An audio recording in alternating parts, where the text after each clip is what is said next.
Halo, selamat pagi, selamat siang, selamat sore, selamat malam. Hari ini saya akan berbagi tentang analisis regresi berganda. Di dalam materi ini saya akan mencoba berbagi tentang apa itu koefisien determinasi, persamaan regresi berganda, uji goodness of fit, dan uji T. Ya, sumber pembahasan ini adalah dari buku Anderson tahun 2020 dan SPSS Indonesia. Oke, ceritanya kita mau melakukan penelitian dengan judul Pengaruh Motivasi dan Minat Terhadap Prestasi Belajar. Sampel yang diambil sebanyak 12. Datanya sudah ada di file Excel. Ya, seperti ini. Jadi ada 12 responden dengan nilai motivasi, minat, dan prestasi. Oke, dari data tersebut bisa di-copy paste ke program SPSS atau bisa juga kita masukkan secara manual satu demi satu. Nah, di dalam program SPSS ini akan terbuka dialog Analyze, lalu kita pilih Regression, kemudian kita pilih Linear. Dan pada dialog yang terbuka, yaitu dialog linear regression, masukkan variabel minat dan motivasi ke kotak independen dan variabel prestasi ke kotak dependen. Lalu kita pilih metodenya adalah Enter dan klik statistik 3 point. Lanjutkan dengan OK. Pada dialog linear regression statistik, kita centang estimate dan model fit. Lalu lanjutkan continue dan OK. Nah, inilah yang akan kita bahas. Disinilah tampilan output SPSS analisis regresi berganda. Jadi ini tampilan keseluruhannya. Kita lihat untuk tabel output yang pertama, yaitu variables, enter, atau remove. Informasi yang didapatkan di sini adalah tentang motivasi dan minat sebagai variabel independen, simbolnya X1 dan X2. Kemudian, prestasi belajar sebagai variabel dependen atau Y, dan metode enter yang kita gunakan. Sementara variabel remove kosong. Artinya apa? Tidak ada variabel yang dibuang atau dihilangkan. Tabel output yang kedua adalah model summary.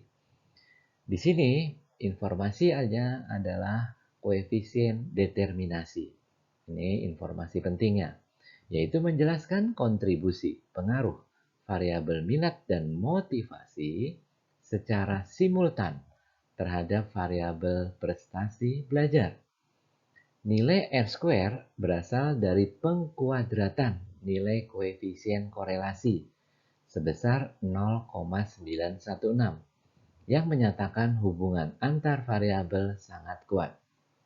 Besarnya nilai adjusted R-square adalah 0,803 atau 80,3%. Apa artinya?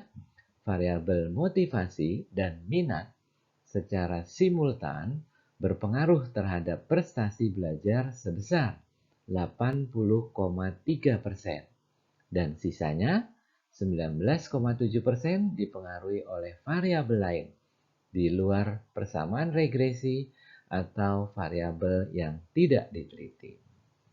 Kemudian keterangannya adalah untuk tabel output model summary, jika nilai R-square itu berkisar antara 0 sampai 1. Nah, bagaimana kalau negatif? Kalau negatif, diasumsikan tidak terdapat pengaruh. Makin mendekati 1, maka semakin kuat pengaruhnya. Penelitian dengan data survei dan bersifat cross-section, nilai R-square 0,2 dan 0,3 diasumsikan sudah cukup baik. Sedangkan pada penelitian dengan data time series, maka nilainya akan lebih tinggi dari nilai tersebut. Dianjurkan menggunakan adjusted R-square karena nilainya tidak mudah berubah dengan penambahan jumlah variabel independen. Kemudian kita lihat di tabel yang berikutnya, yaitu tabel output ANOVA. Informasi yang didapatkan adalah ada tidaknya pengaruh variabel minat dan motivasi secara simultan terhadap prestasi belajar. Atau bisa juga menunjukkan goodness of fit atau kecocokan model atau persamaan regresi yang digunakan.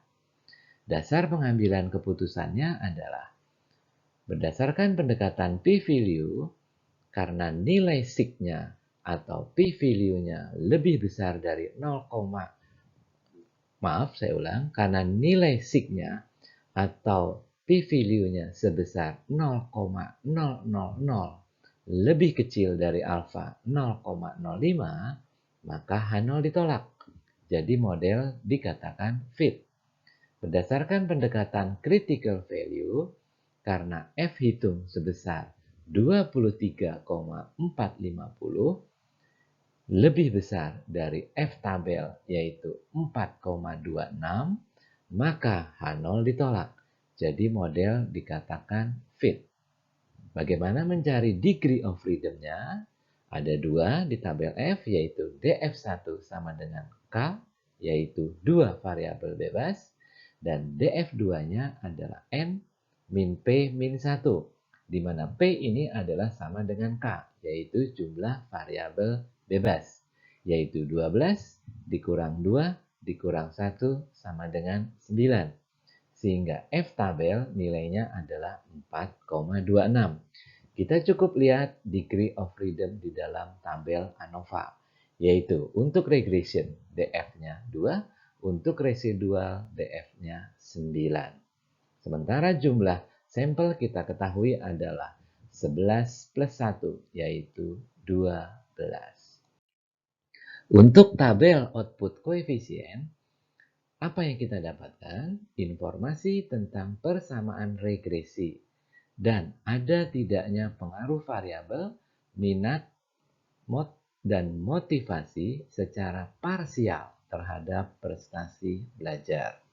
Persamaan regresi berganda yang kita dapatkan dari nilai B unstandardized coefficient, yaitu Y topik sama dengan 2,612 plus 0,192x1 plus 0,888x2 plus error. Jadi 2,612 adalah konstanta, 0,192 adalah koefisien regresi motivasi, dan plus 0,888 adalah koefisien regresi minat. Sedangkan E adalah error 0,05. Kemudian, berdasarkan buku Anderson, inilah model persamaan regresinya, yaitu untuk populasi berdasarkan parameter yang ada. Y sama dengan beta 0 ditambah beta 1 X1 ditambah beta 2 X2 dan seterusnya. Bagaimana bentuk hipotesisnya? Hipotesis nolnya adalah beta 1 sama dengan beta 2 sama dengan beta 3 dan seterusnya sama dengan 0. Artinya tidak ada pengaruh. Hipotesis alternatifnya adalah paling sedikit ada 1 yang tidak sama dengan 0. Artinya apa? Ada pengaruh. Bagaimana uji F? Ya, untuk uji signifikan F. Ya, kita susun hipotesis nolnya dan hipotesis alternatifnya seperti tadi.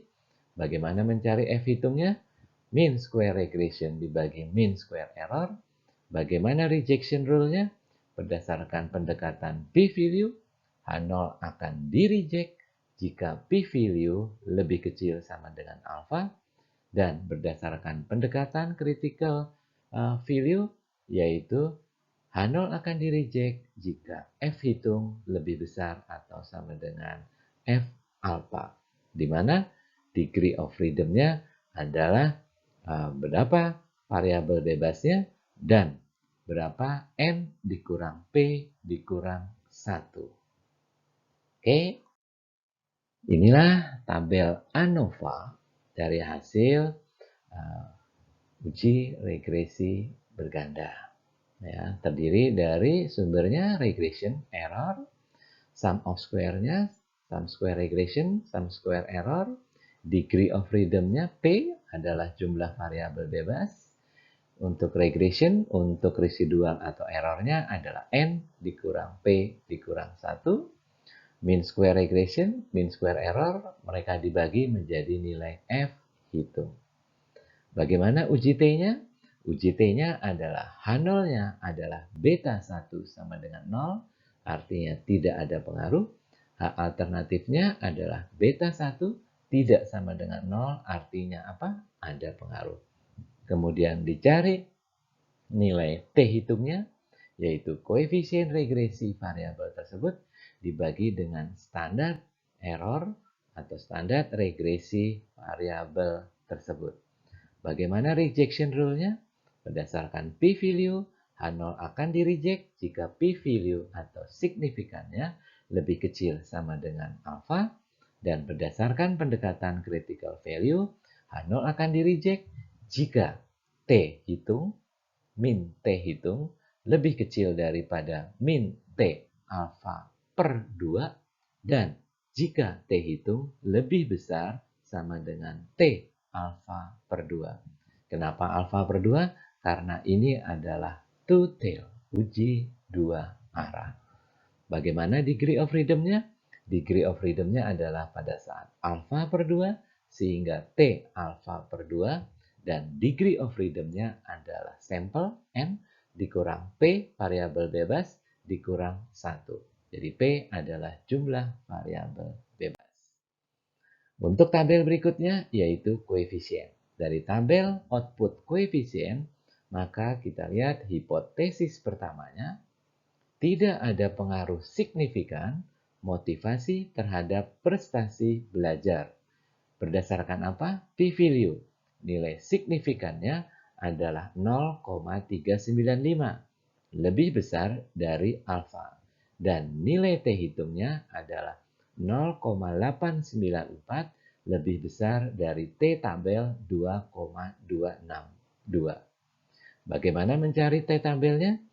Degree of freedom-nya adalah N dikurang P dikurang 1. Sampel 12, jumlah variabel bebasnya 2, dikurang 1 sama dengan 9. Alfanya alfa per 2, karena two-tail jadi 0,025. Maka diperoleh 2,262. Kita juga bisa lihat nilai DF-nya dari tabel output ANOVA. Kita lihat regression 2, residual 9. Kemudian ini adalah gambar kurva normal untuk uji hipotesis pertama, di mana letak T hitung 0,894 ada di sebelah kiri T tabel.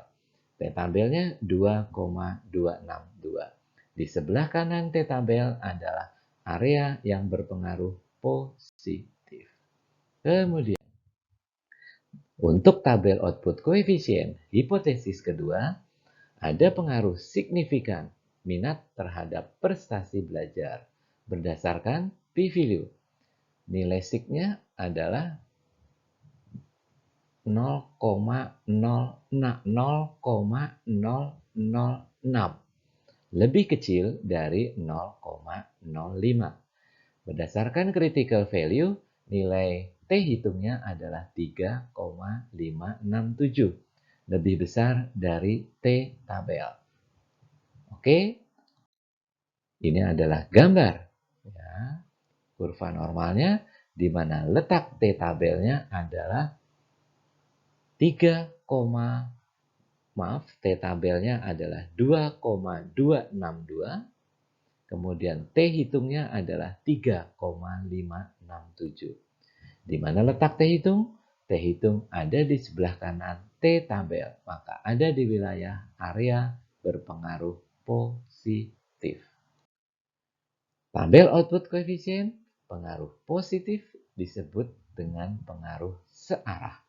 Jika variabel minat mengalami peningkatan, maka variabel prestasi juga akan mengalami peningkatan. Atau dengan kata lain, semakin tinggi minat belajar, maka akan mampu meningkatkan belajar, prestasi belajar. Oke, sampai di sini yang saya sampaikan. Semoga berguna bagi kita semua. Mohon maaf jika ada salah kata atau salah penampilan. Terima kasih. Selamat pagi, selamat siang, selamat sore, dan selamat malam.